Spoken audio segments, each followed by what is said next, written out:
Thank you, Mr. Speaker. Our colleague Jim McDermott sent each of us a letter with a Time magazine cover article by Joel Kine entitled, "How to Die." This article is jarring to many because it's an issue that most would rather not confront. As a result, there's a great deal of unnecessary pain, confusion, and suffering. It masks one of the most important issues in healthcare, which, despite the manufactured controversy over death panels, is a rare sweet spot in the healthcare debate.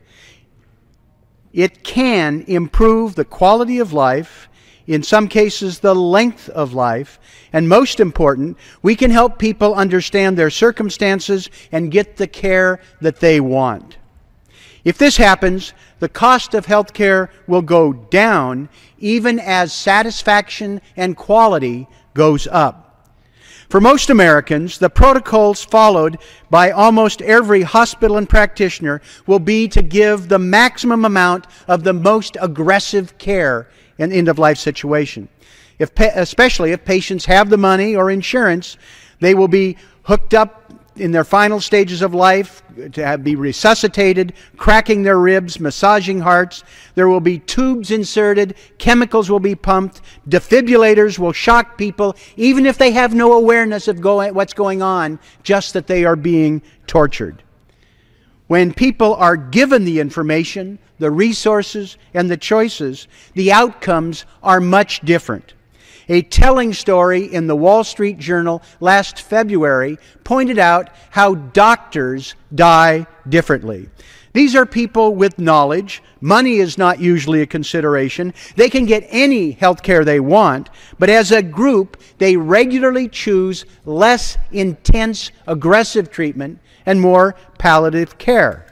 They are choosing the comfort and consciousness, being with family and friends in awareness, over being hooked up in an ICU struggling their last minutes. Doctors have a better quality of life, and it costs less money. Why can't all Americans spend their final days like doctors? Well, the truth is, they can.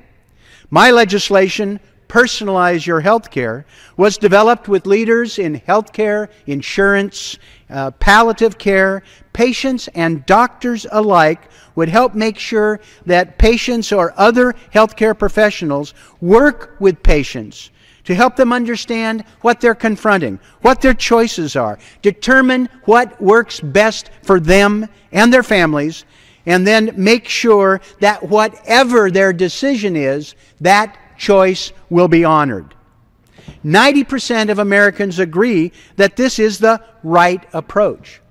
There's an interesting little secret here that extreme treatments not only deteriorate your quality of life, but they're no guarantee of giving you more hours to live.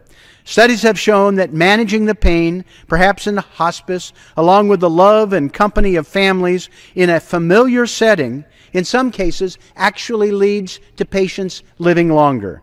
People can actually enjoy their remaining hours, and there are more remaining hours to enjoy.